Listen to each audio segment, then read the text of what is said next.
asignatura ngayon ay Mathematics 2, Quarter 3, Week 2. Pagpapakita ng pagpahati-hati ng mga bilang hanggang 100 sa 2, 3, 4, 5, at 10. Bilang panimula,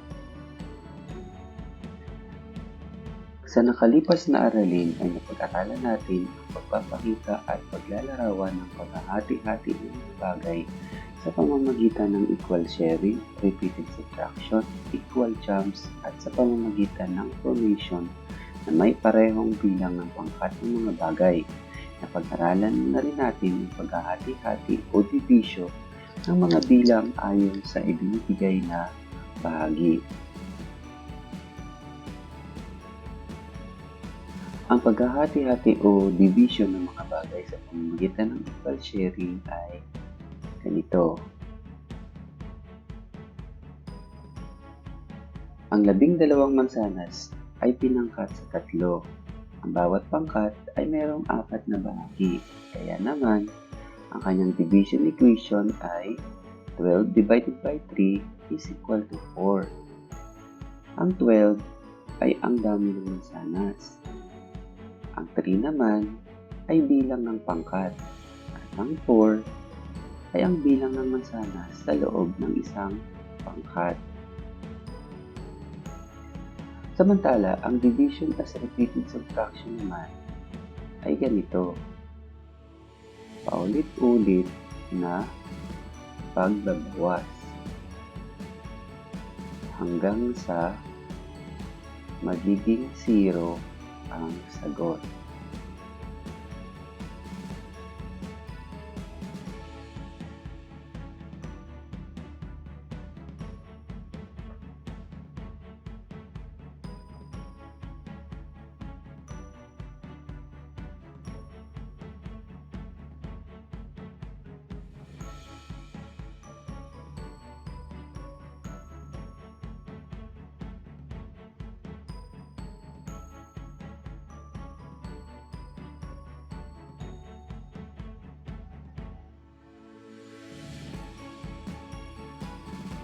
Ayan yung repeated subtraction. Ngayon naman, sa aralin na ito, ay matutuhan naman natin ang pagpapakita ng paghahati-hati ng mga bilang hanggang 100 sa pamamagitan ng 2, 3, 4, 5, at 10. Ito yung tinatawag na number line. So, gamit ang number line, tingnan natin kung paano ipinakita ang paghahati ng 100 metrong tali sa 10 na magkakaparehong haba. Unang hati. Pangalawa, pangatlo, pangapat, 5, 6, 7, 8, 9, at 10 hati. So, ang 100 na metrong tali ay hinati sa 10 na magkaparehong haba. Kaya naman, ipinakita daw sa number line na ang 100 metrong tali ay hinati sa 10 na bahaging magkakapantay na haba. Ang bawat isa ay may habang 10 metro. Samantala, tingnan mo itong halimbawa natin iba. Tingnan mo kung paano hinati ang pangkat ng mangga sa modelo na ito. Merong mangga na hinati sa 4. Mga mangga ay 32 na piraso. Ang 32 na mangga ay hinati sa 4 na pangkat. Ang bawat pangkat ay may 8 na mangga. Kaya ang kanyang division equation ay 32 divided by 4 is equal to 8. Ito pa ang isang halimbawa. Ang 50 pirasong lapis ay hinati sa 10 pangkat. Ilang lapis mayroon sa bawat pangkat? Ang 50 na lapis ay hinati sa 10 na pangkat, kaya ang bawat pangkat ay may 5 lapis. Kaya ang magiging division equation ay 50 divided by 10 is equal to 5. Ayan ang magiging equation niya. Yung 50, ayun yung dividend. Ang 10 naman, ang tawag doon ay divisor. Samantalang ang sagot ay ang quotient. Ano nga ba ang dividend? Ito ay ang bilang o numero na hahatiin. Samantalang ang divisor naman ay ang bilang na maghahati sa dividend. At syempre, ang quotient ay ang sagot sa paghahati o sagot sa division. Tingnan nga natin kung kaya na natin gawin ang mga gawain sa pagkatuto. Subukan natin gawin ang gawain sa pagkatuto bilang isa. Pag-aralan na mabuti ang bawat division equation. Hanapin sa kahon ang tamang sagot. Isulat ang letra ng tamang sagot sa iyong sagutang papel. Gawain sa pagkatuto bilang isa. Ang pagpipilian ay A, 2, B, 3, C, 4, D, 5, at E, 10. Number 1, 16 divided by 4. Number 2, 24 divided by 6. Number 3, 20 divided by 10. Number 4, 15 divided by 5. At number 5, 12 divided by 3. Tingnan natin kung tama ang ginawa ninyo. Tingnan na ninyo kung ito ang naging kasagutan ninyo. Number 1, C. Number 2, same din. Number 3, A. Number 4, B. And number 5, C. Magaling.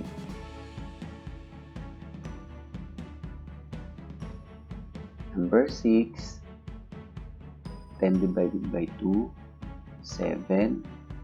30 divided by 10, 8. 20 divided by 4, 9. 9 divided by 3, at 10. 20 divided by 2. Ayan, tingnan natin kung ganito ang inyong kasagutan. Number 6, D. Number 7, B. Number 8, D. Number 9, D. At number 10, E. Galing. Number 11, 8 divided by 2, 12, 25 divided by 5, 13, 40 divided by 4, 14, 15 divided by 5, at 15, 6 divided by 2. Ang tamang kasagutan ay C, 12, D, 13, E, 14, B, 15, B. Very good. Sige, subukan naman natin ang gawain sa pagkatuto bilang 2. Kopyahin ang bawat division equation sa iyong kasagutang papel. Tukuyin ang sagot at isulat ito sa bawat padlang.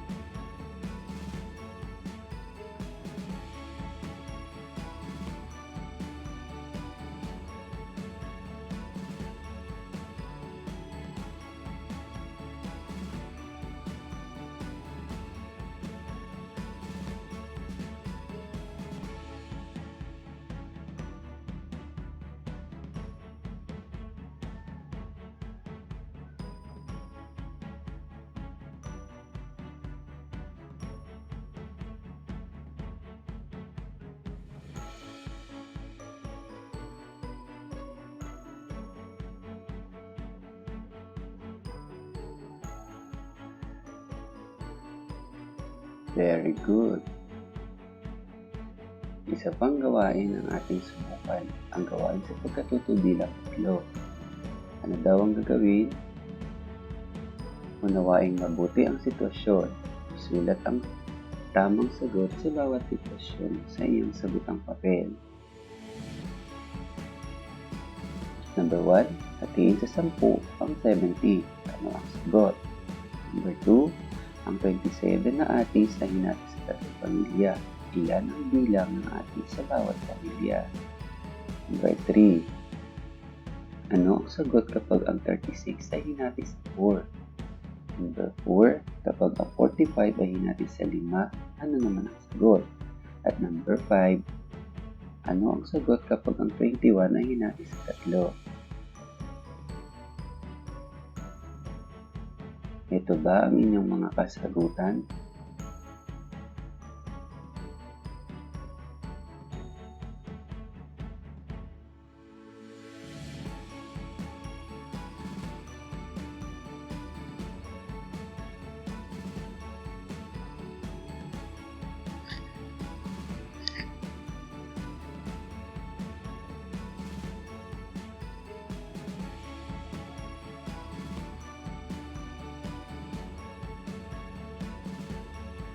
Magaling!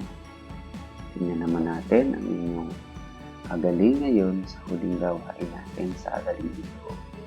Piliin ang tamang salitang kukumpleto sa pangungusap. Isulat ang letra ng sagot sa iyong sagutang papel.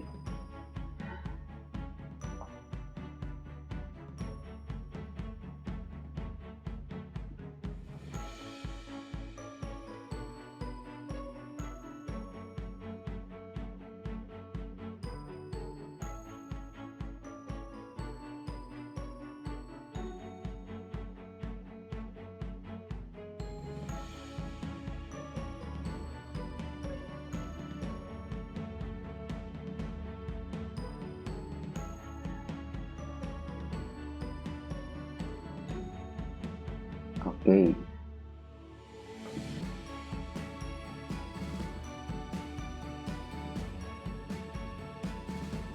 Ngayon naman, ang kasunod nating aralin ay paghahati-hati naman ng mga bilang hanggang 100 sa 2, 3, 4 at 5, 5 at 10, ngunit gamit ang isip lamang at angkop na paraan. Bilang panimula sa aralin ito, noong nakaraang aralin ay napag-aralan na natin ang iba't ibang pamamaraan ng paghahati-hati ng bilang gamit ang equal sharing, repeated addition, equal chops, number line, at ang formation ng parehong dami ng bilang sa bawat pangkat. Sa araling ito naman ay natutuhan mo paghahati-hati naman ng mga bilang hanggang 100 sa pamamagitan ng 2, 3, 4, 5 at 10 gamit naman ang isip lamang at ang angkop na pamamaraan. Tingnan natin ang mga halimbawa. Pag-aralan kung paano ipinakita ang paghahati-hati ng bilang gamit ang isip lamang. Nais ni Rainiel na hatiin ang 20 pirasong paper clips sa 5. Niyang kaibigan, ilang pirasong paper clips kaya matatanggap ng bawat isa na niyang kaibigan? Tingnan natin. 20 na paper clips, kaya 20 minus 5 equals 15. 15 minus 5 equals 10. At 10 minus 5 equals 5. 5 minus 5 is equals to 0. Yan ang unang paghahati. Pangalawang paghahati at pang-apat na paghahati ng paper clips ni Rainiel. Samantala, kapag ginamit ang repeat subtraction, natukoy mo na ang bawat isang kaibigan ni Rainiel ay makakanagap ng 4 na paper clips. Tingnan natin ulit ang ating nakita kanina. Bawat kaibigan ni Rainiel ay makakatanggap daw ng 4 na paper clips.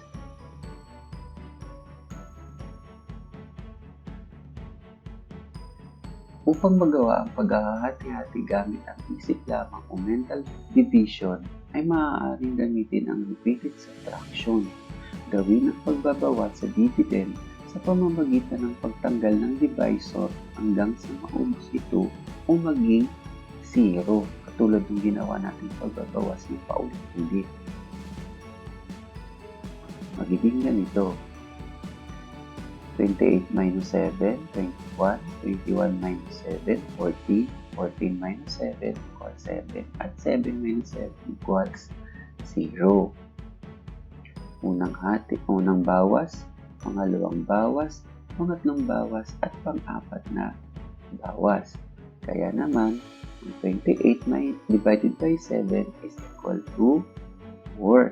Kapag daw ang 28 ay hinati sa 7, ang sagot ay 4. Tingnan ulit natin, subukin natin gawin ang gawain sa pagkatutubi ng isa.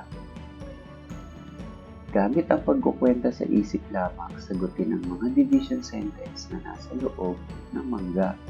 Sulat ang sagot sa iyong sagutang papel. Gawain sa pagkatutubi ng isa. Number 1, 44 minus divided by 4 equals. Number 2, 21 divided by 3 is equal. Tama, 11. Number 2, 7. Number 3, 32 divided by 4 equals. Number 4, 26 divided by 2 is equal. Ang tamang sagot ay 32 divided by 4 is 8. At ang 26 naman divided by 2 is 13. Number 5. 25 divided by 5 is 5. And 30 divided by 10 is 3.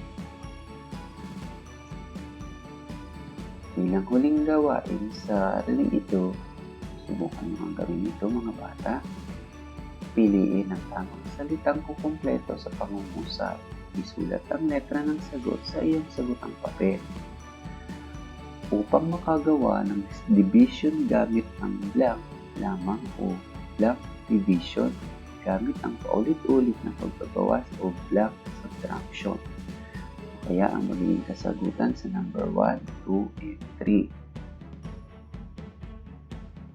Pagpipilian ay A. Repetitive, B. Zero, C. Mental, D. Dividend, or E. Easy. Tamang kasagutan ay number 1, E. Number 2, C. At number 3, A. Magaling. Number 4. Bawasan ng blank sa paghahati o divisor hanggang sa maabot ang sagot na blank. Tamang sagot ay number 4, D. At number 5 ay B. Magaling. Maraming salamat sa panonood mga bata. Hanggang sa muli.